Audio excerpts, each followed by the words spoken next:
ये था जो उद्देश्य था कि जिस तरह की फूट की राजनीति पिछले 10-11 सालों में हुई है हरियाणा में, प्रदेश में, समाज को बांटने की, आवाम को बांटने की, और उसमें भाईचारा सद्भाव बढ़ाने के लिए जो शुरुआत आपने की थी, कहाँ तक पहुंची है, किस तरह का अनुभव रहा है?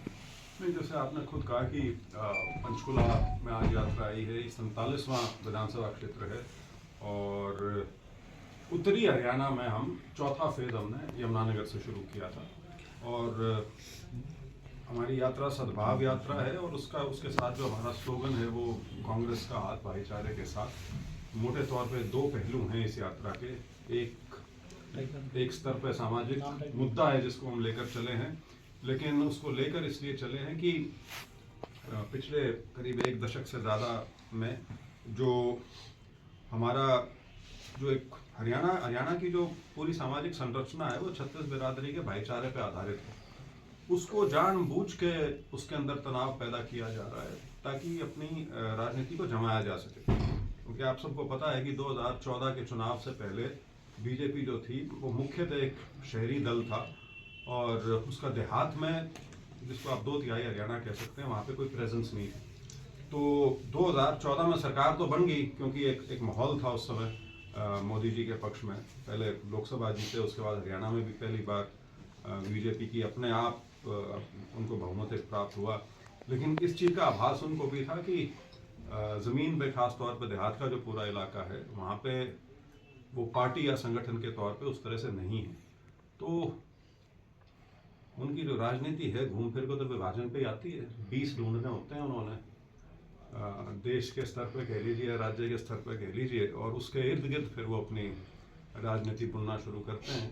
तो वही जहर यहाँ घोलने का काम किया है। और मुझे इस चीज़ को भी कहते हुए कोई संकोच नहीं है कि राजनीतिक तौर पे वो इस हद तक कामयाब हुए हैं कि वो लगातार 2 चुनाव में वोट ले चुके हैं। मैं पहले को 2014 को इंक्लूड नहीं कर रहा क्योंकि वो तो एक दूसरी तरह का चुनाव था, लेकिन 19 और 24 में उनको वोट मिला है इस चीज़ का। लेकिन अभी ये खाई इतनी गहरी नहीं हुई कि इसको भरा ना जा सके या रोका ना जा सके। अभी ऐसा नहीं है कि बिखराव हो गया है, प्रयास है। और आपने देखा होगा पिछले 2 महीने में दोबारा से इनके MP MLA जो हैं वो भद्दी भाषा बोलना शुरू हो चुके हैं, उसी तरह की भड़काऊ भाषा की। वो कुछ कहें और उनका फिर प्रतिकार कोई करे और वो बात फिर आगे बढ़े। और दिलचस्प चीज़ ये है कि ये भाषा उन्होंने बोलनी शुरू की है सरकार के 1 साल जो नई दोबारा बनी है 2024 में, 1 साल खत्म होने के बाद। क्योंकि शायद आप लोगों ने पूछना शुरू किया होगा कि 1 साल में आपकी उपलब्धियाँ क्या हैं, तो वो तो जैसी उनकी पहले 10 साल में थी वैसी 11वें साल में है। तो उस तरह की राजनीति का यदि आपको मुकाबला करना है तो आप उसका मुकाबला सिर्फ इलेक्शन ईयर में जाके नहीं कर सकते। वो एक निरंतर आपका प्रयास रहना पड़ेगा, एक सतत संघर्ष है जो करना पड़ेगा। क्योंकि कुछ ही कह लीजिए, बीजेपी जो है वो एक विचारधारा और संगठन की पार्टी। तो उसको यदि आप सिर्फ ये सोच लें कि आखिरी साल में जाके हम कोई माहौल बना के और चुनाव जीत पाएंगे या इनको रोक पाएंगे, तो जिस स्तर पे ये काम हो रहा है, ये सामाजिक स्तर पे काम हो रहा है, और यहाँ पे यदि बिखराव हो गया या बिगड़ गया काम, वो फिर ये नहीं है कि आप चुनाव से पहले उसको ठीक कर लोगे या चुनाव का नतीजा कुछ भी हो उससे वो चीज़ें ठीक हो जाएंगी। उनके दूरगामी परिणाम होते हैं और वो चीज़ रुक सके, ये इस यात्रा का प्रयास है। बाकी इसका नतीजा क्या रहेगा नहीं रहेगा वो तो बहुत बात की बातें हैं, क्योंकि यात्रा के कोई परिणाम ऐसे नहीं होते जो तुरंत तौर पे उनका आकलन किया जा सके। कोई ऐसा पैमाना नहीं होता कि यात्रा की कामयाबी या उसकी विफलता का कोई पैमाना हो। जी, जैसा आपने खुद ही कहा कि चुनाव जीतना और नहीं जीतना वो तो सेकेंडरी है, जो सामाजिक ताना बाना जो खराब होगा, टूटेगा, वो प्राइमरी सबके लिए कंसर्न होना चाहिए। आप जिन हलकों से अब तक होकर आए हैं, वहां पर आपने लोगों से बात की होगी, कितना लोग इस चीज को लेकर आघात उनको महसूस होता है या सरकार की तरफ से उनकी निराशा है? देखिए, इस चीज़ में यात्रा शुरू करने से पहले भी जब हमने इसके बारे में विचार करना शुरू किया था, जब इसका विधिवत हमने घोषणा की थी कि ये यात्रा करेंगे और ये मुद्दा होगा जिसको लेकर हम चलेंगे, तो हमें सबसे ज़्यादा जो समर्थन कह लीजिए या एनकरेजमेंट कह लीजिए वो बुद्धिजीवी वर्ग से मिला। इसमें आपके वकील हैं, प्रोफेसर हैं, प्रोफेशनल्स हैं, डॉक्टर्स हुए, चार्टर्ड अकाउंटेंट्स हुए, उनका ज़रूर ये मानना था कि जी बाकी सारी चीज़ें तो ऐसी हैं जो सरकारी तौर पे कभी ना कभी आदमी फिक्स कर सकता है अगर नीयत ठीक हो तो, लेकिन यदि समाज में कटुता आ गई तो वो एक फिर वो लंबी चीज़ हो जाती है, उसका परिणाम जो है वो दोबारा कभी ठीक हो भी या ना हो उसकी भी कोई गारंटी नहीं, कोई प्रयास करे तो भी। तो इसलिए जो आपने सोचा है इस यात्रा के बारे में, हम उसके समर्थन में इसलिए है क्योंकि ये एक ऐसी चीज़ है जो हरियाणा में कम से कम नहीं थी।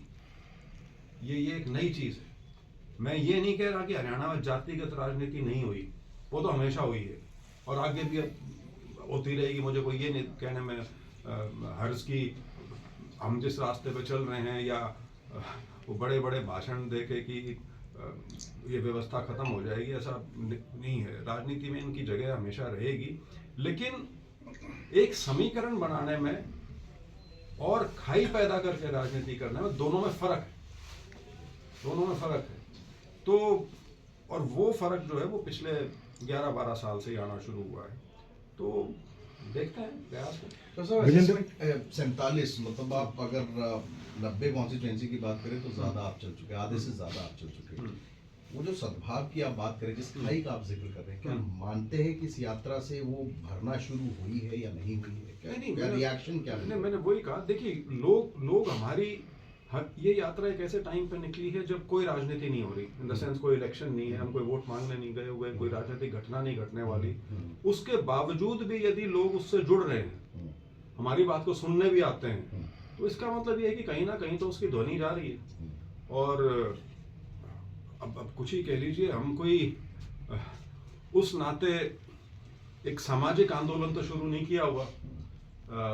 एक ऑल सेड एंड डन हम सारे पॉलिटिकल लोग हैं, एक राजनीतिक दल से संबंध रखते हैं और उसके झंडे तले यात्रा निकाल रहे हैं।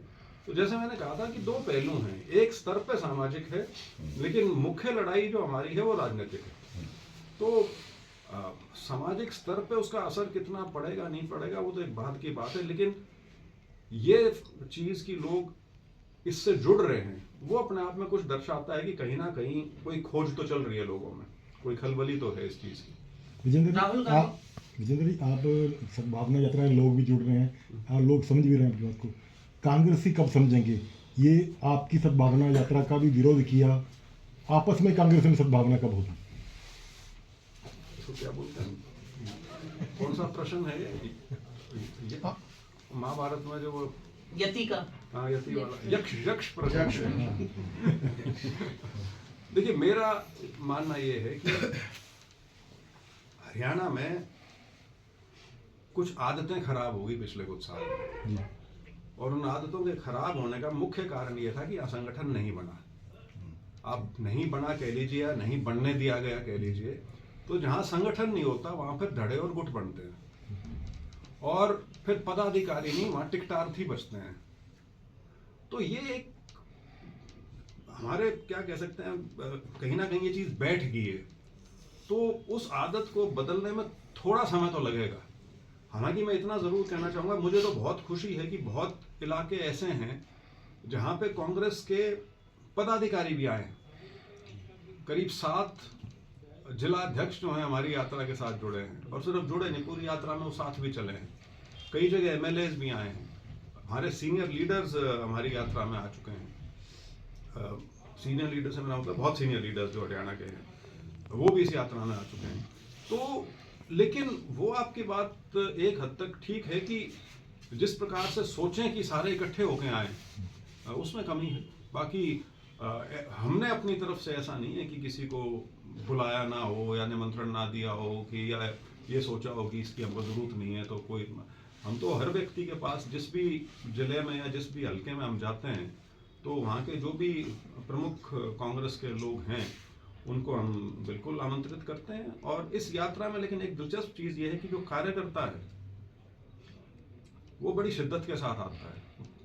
ठीक है, वो फड़फड़ाया हुआ है आजकल, क्योंकि वो भी इसी पशोपेश में है कि मेरा ये कौन क्या सोचेगा और ये क्या सोचेगा, लेकिन उसके बावजूद उन्हें ये भी पता है कि मर रहे हैं, अगर उठेंगे नहीं, जुड़ेंगे नहीं तो फिर धरातल दूर नहीं है ज़्यादा।